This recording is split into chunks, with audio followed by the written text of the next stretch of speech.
Good afternoon. Welcome to the Federal Railroad Administration's CorridorID program webinar about post-selection next steps and the Service Development Plan Statement of Work framework. Before the presentation begins, I'll review the webinar format. We will start with a brief welcome and then launch into the presentation. Following the presentation portion of the webinar, we will have a question and answer session during which FRA will address some pre-webinar questions and those posted in the Q&A window. To add a question to the Q&A window, click the Q&A icon in your Zoom toolbar and input your question in the appropriate field at any time during the presentation. Note that captioning is enabled and you can turn this feature on and off from your Zoom toolbar. Also note attendees' chat and microphones are disabled for this event. The presentation file for today's webinar will be available on the FRA website on the webinars page under the Grants and Loans tab, Training and Guidance Group, about 24 hours from now. A recording of today's presentation will be uploaded to the same location in about a week. This link and links to other useful resources will be sent to you immediately following the webinar and are also provided on the resources slide at the end of the presentation. And now I'd like to hand the presentation over to Dr. Santiago Cruz-Rivera from the Office of Regional Outreach and Project Delivery. Thank you so much and welcome everyone. Thank you for being here for the CorridorID Grant Program webinar and post-selection steps and Service Development Plan Statement of Work framework. We're really looking forward to today's webinar and conversation with the broader audience and industry.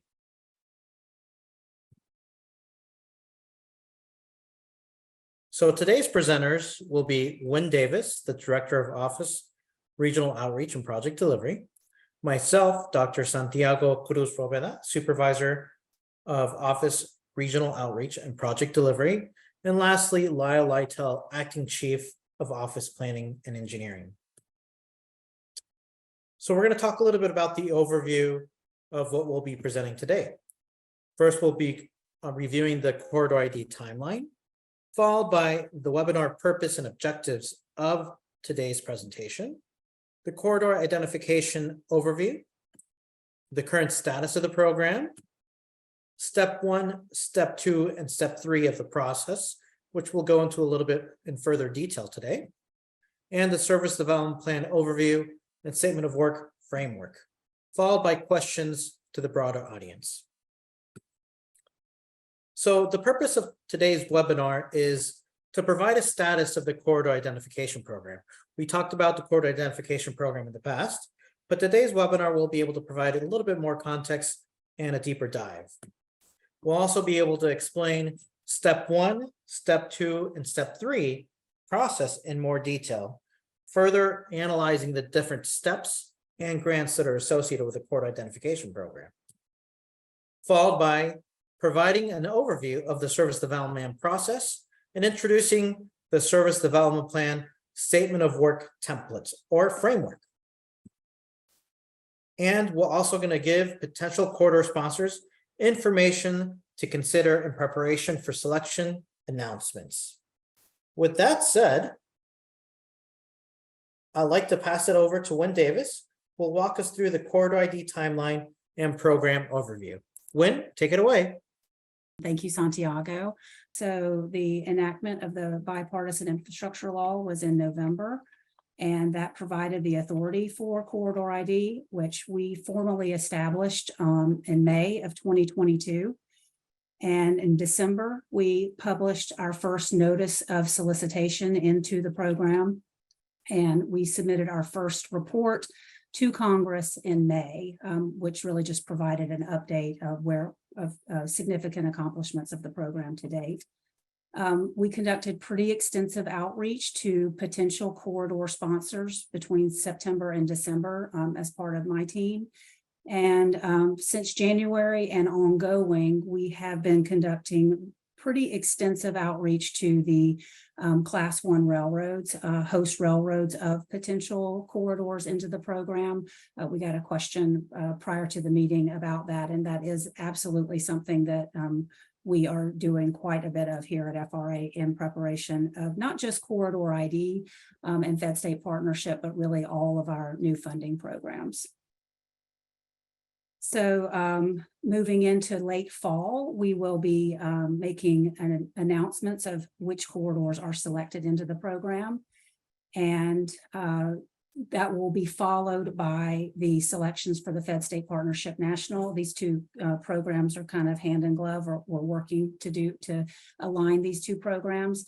We received a question prior to the webinar about exact dates. You can refer to our website. The FRA website has a very good and up-to-date calendar on all of our planned selections and notices for the next year. And we do update that pretty regularly. So please refer to that if you want to see what our projections are for the other programs.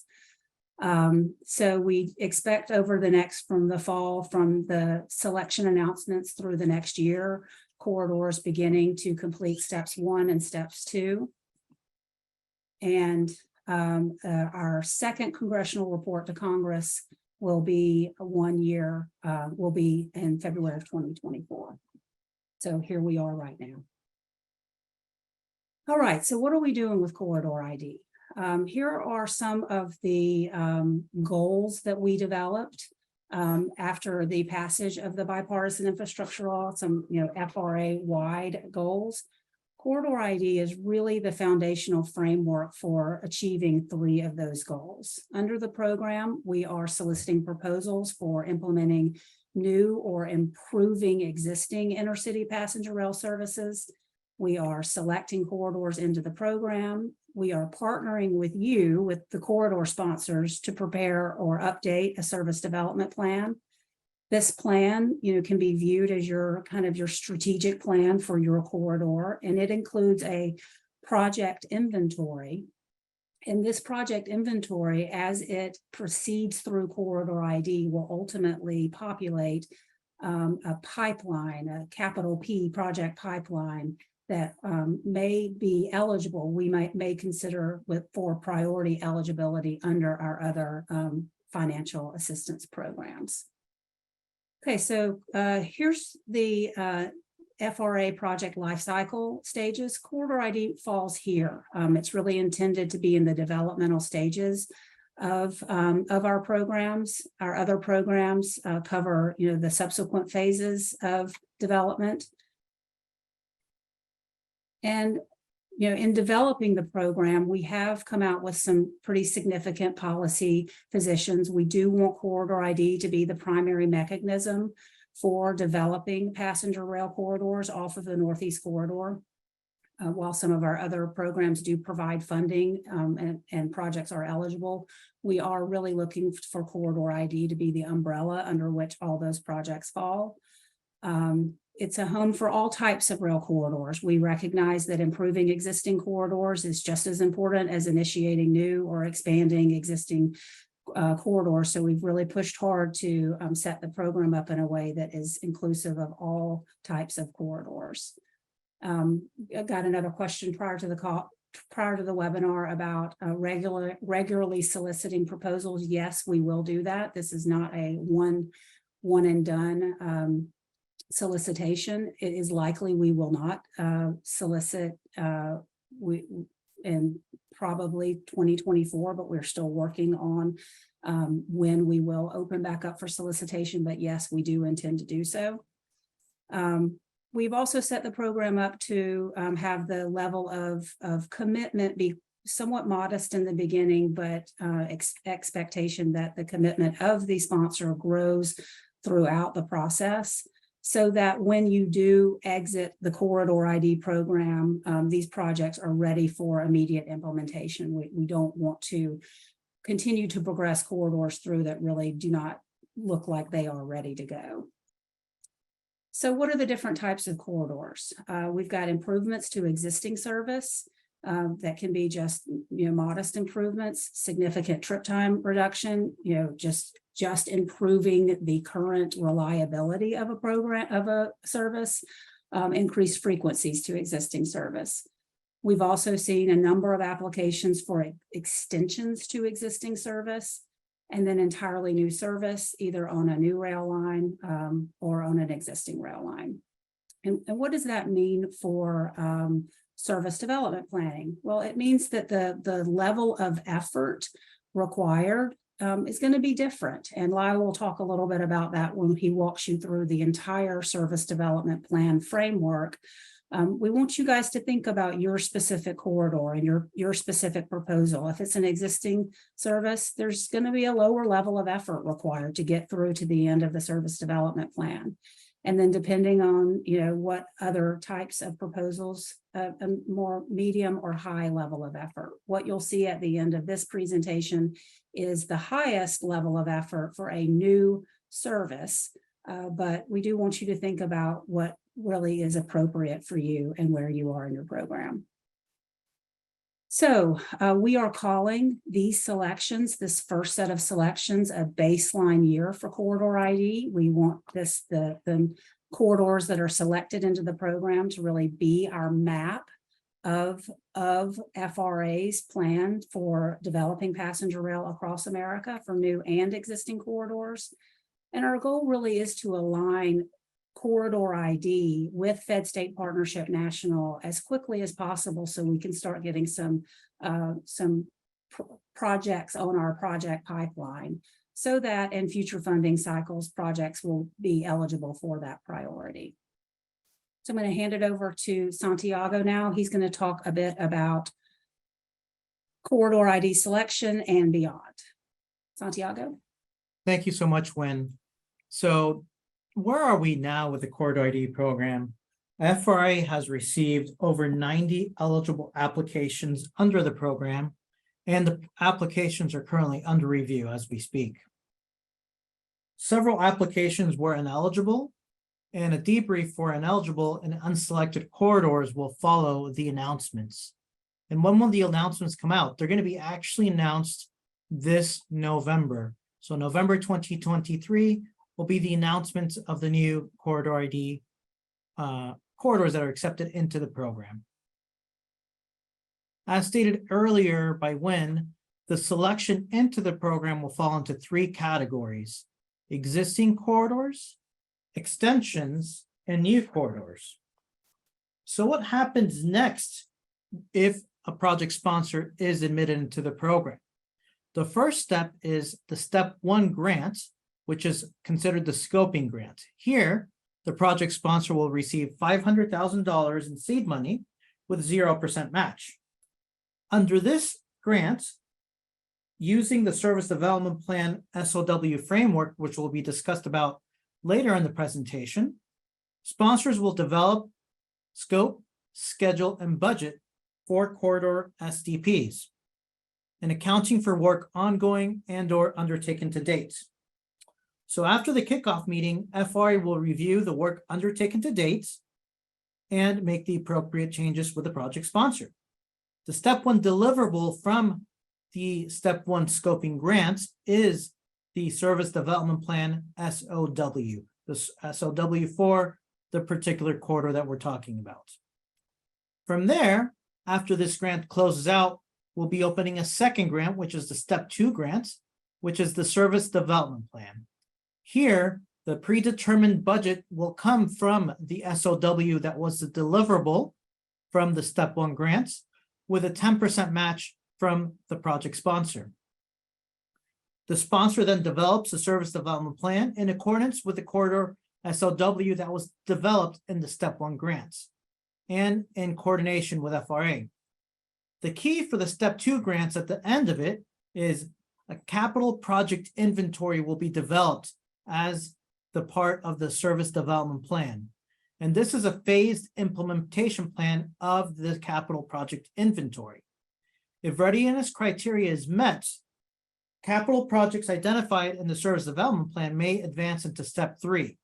The key takeaway here is it's at FRA's discretion and subject to funding availability to go from step 2 to step 3. Once the corridor enters step 3, this is the preliminary engineering and NEPA portion of the CorridorID program. One needs to take into account that multiple grants may be administered in step 3. So multiple projects from that inventory may be administered as part of the step 3 grants. Once again, the budget will be determined from the step 2 project budget inventories from the capital project inventory list that is provided by the project sponsor. Sponsor completes the environmental review and the preliminary engineering for the capital projects within that inventory. And at the very end, after a step 3 grant is closed out, that project will then be added to the project pipeline. So capital projects that complete step 3 will move to project pipeline and may be prioritized for funding under Fed State Partnership Program. So what is the process for every single step, the administration of these grants? So each step will have a separate grant agreement, as stated earlier. In step 1, step 2, and step 3, we'll have a kickoff meeting with the project sponsor, followed by the project sponsor developing an FRA-approved SOW. The grant is then obligated. Afterwards, the sponsor conducts work as described in SOW, submits deliverables to FRA. FRA then reviews the deliverables and work products and provides comments, and the sponsor addresses the comments. This may take several iterations to complete. And the last 2 steps is FRA approves the deliverables and the final report from the grant agreement. And at the very end, the grant agreement is closed for all 3 steps. So that is the process from start to end for the CorridorID program. Up next, I'm going to hand it over to Lyle Liatel. Well, he'll take it over for the service development plan draft. Thanks, Santiago. So the purpose of the service development plan scope of work framework is to provide interested corridor sponsors early expectations about the types and level of analysis expected to conduct a service development plan under the CorridorID program. This framework is based on previous service development planning scope of work efforts funded by FRA. The intended audience of this framework includes interested corridor sponsors, partners, stakeholders, and professionals who contribute to completing the task in a service development plan. The framework will be available on FRA's CorridorID webpage tomorrow to coincide along with this recorded webinar.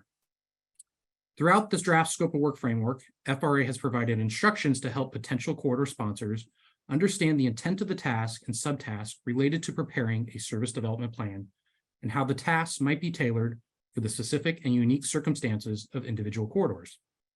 Additionally, the draft scope of work framework includes citations to the statutory requirements of service development plans identified under 49 U.S.C. 25101. In general, service development plans will be prepared through a partnership between FRA and the corridor sponsor, although the primary responsibility for preparing the SDP will lie with the corridor sponsor. FRA's role in preparing the service development plan will include review and approval of component work products and deliverables developed in support of the service development plan, along with participation in and concurrence with all determinations regarding alternatives for implementing the corridor. For improvements to or an extension of an existing service under the CorridorID program, the task and a scope of work may be similar to the tasks identified in this framework, although some tasks may be scaled back or unnecessary. FRA will evaluate any prior service planning efforts, including previously completed service development plans or related analyses during step 1 to assess whether those efforts may fulfill some of the subtasks and tasks identified in this framework, or whether updates or modifications to existing analyses is necessary as part of the step 2 service development plan. Updates or modifications may be necessary due to differences between the previous efforts and what the corridor sponsor proposed under the CorridorID program, as well as the lifespan and or timing of the previous work. FRA will consider completion of the service development plan under step 2, other applicable documentation, funding availability, and corridor readiness when assessing whether a project is ready to advance to step 3 of the CorridorID program. Over the next several months, FRA will continue to engage the community about the CorridorID program and service development plans. This same panel, Wins, Santiago, and myself, will be presenting on the CorridorID program at the Council of Rail Transportation Conference in October, and we intend to host additional webinars if necessary. During this time, FRA appreciates and encourages any constructive feedback the community may have on service development plans and the CorridorID program. So before we jump into the scope of work framework, it's important to take a step back and provide an understanding of why service development plans are important. Beyond the new statutory provisions of service development plans, as outlined under 49 USC 25-101, service development plans answer some fundamental questions about the planning and development of an intercity passenger rail corridor, including what is or where is the corridor and who does it serve? What are the goals for new or improved service? Who are the relevant stakeholders? What are the alternatives to achieve the goals? Similarly, what alternatives make sense and why from a transportation perspective? Also related, what alternatives make sense from an environmental perspective? What are the improvements required for service and how much do they cost and how do we pay for it? Who's in charge of which aspects of the program? And what order should improvements advance and be constructed? Answering these questions is fundamental in developing a service development plan and provides both the project sponsor and FRA clear indication of how the corridor may be further developed after the completion of the service development plan.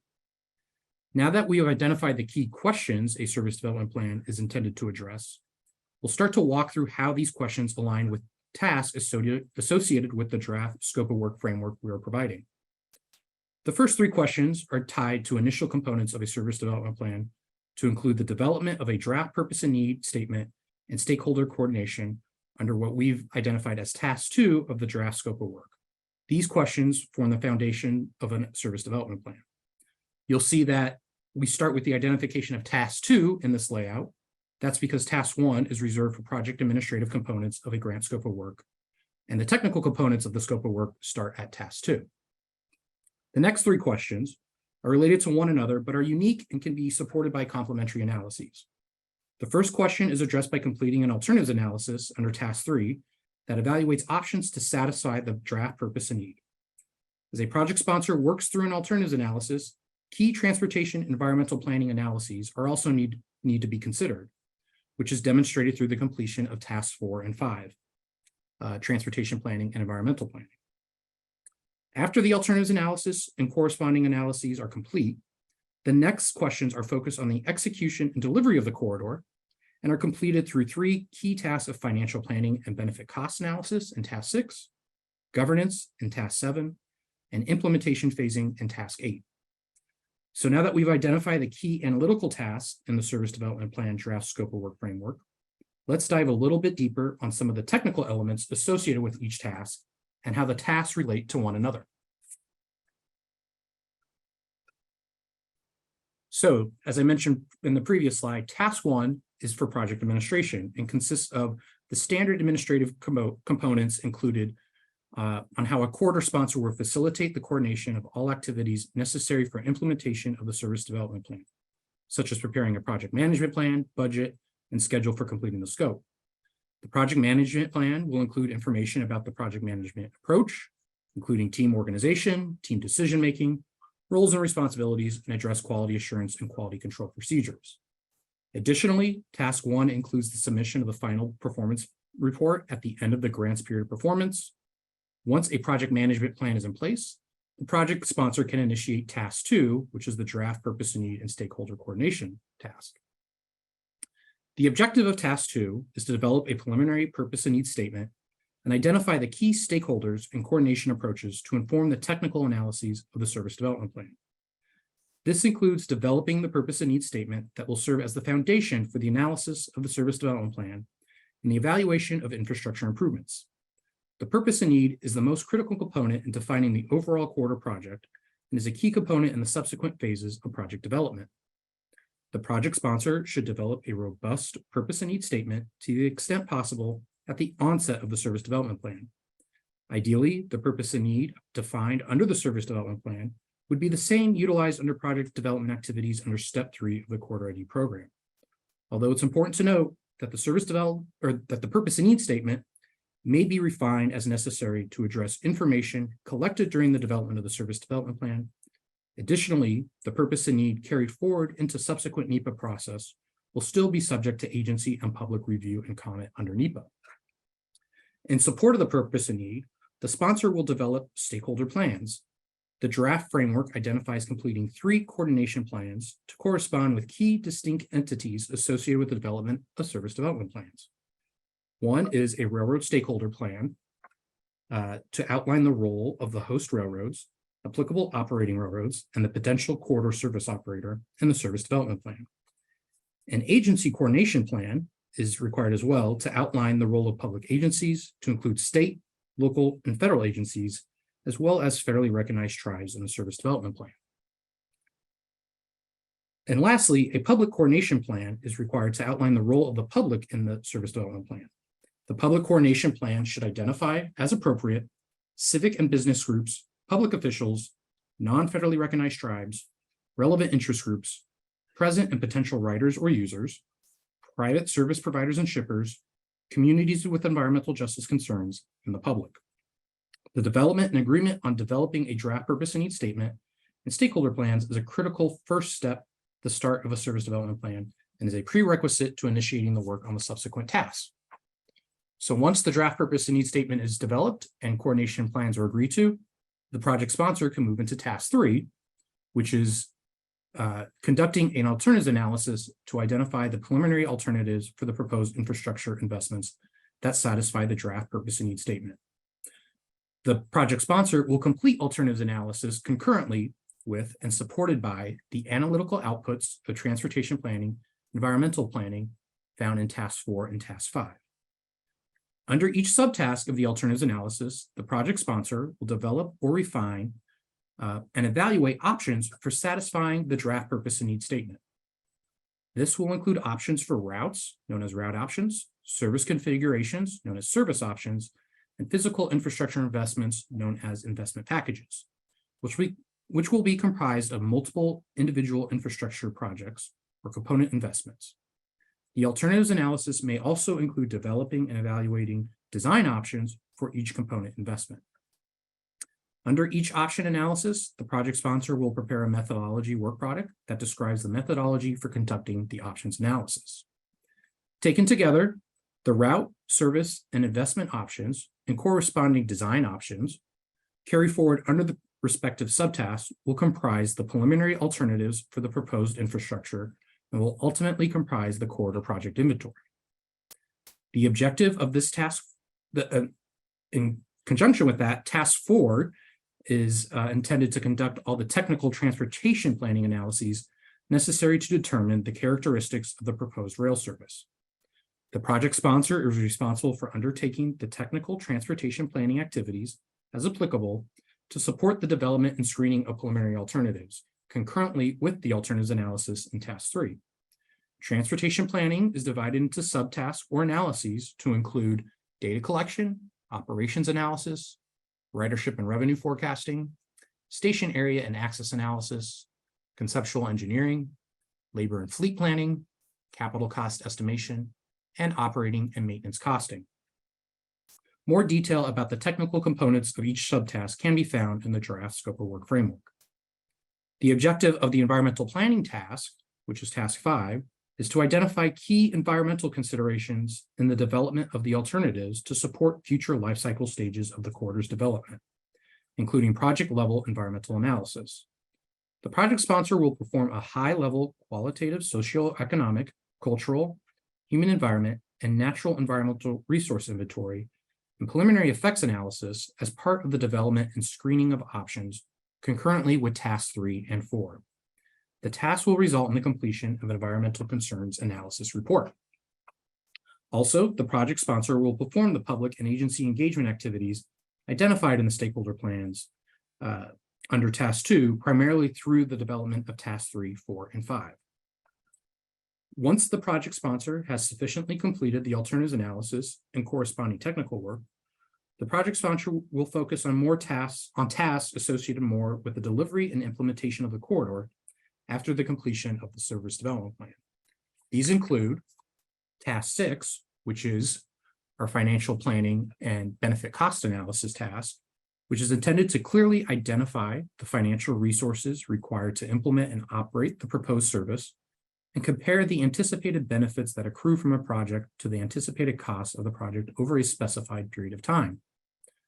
The project sponsor is responsible for developing both a financial plan and a benefit cost analysis. The financial plan will clearly identify potential financial resources required to implement and operate the proposed service. The completion of the alternatives analysis task is a prerequisite to initiating task 6.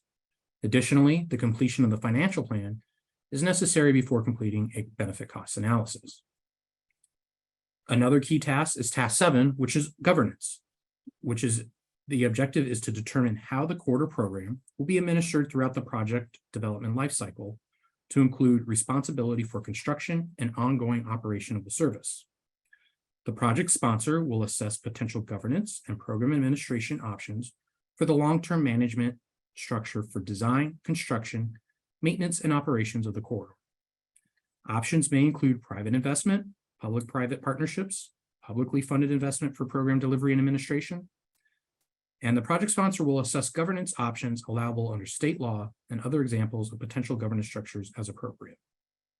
The project sponsor will identify key entities necessary to implement the outputs of the service development plan, including the proposed entity who will manage the corridor's development and operation, the proposed entities who are likely project applicants required to implement the corridor project inventory from step 2 of the CorridorID program into step 3, the proposed operator of the service, and lastly, the entities who will comply with all safety and security laws, orders, and regulations.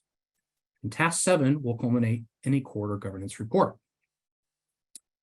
The next task, task 8, is implementation phasing, where the project sponsor will develop a phased implementation plan that identifies the implementation sequencing of the capital project inventory to support the investments and design options identified in task 3.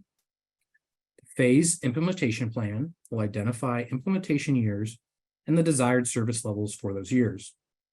The phased implementation plan will identify a schedule of the capital projects required to support the service levels for each of the corresponding service years.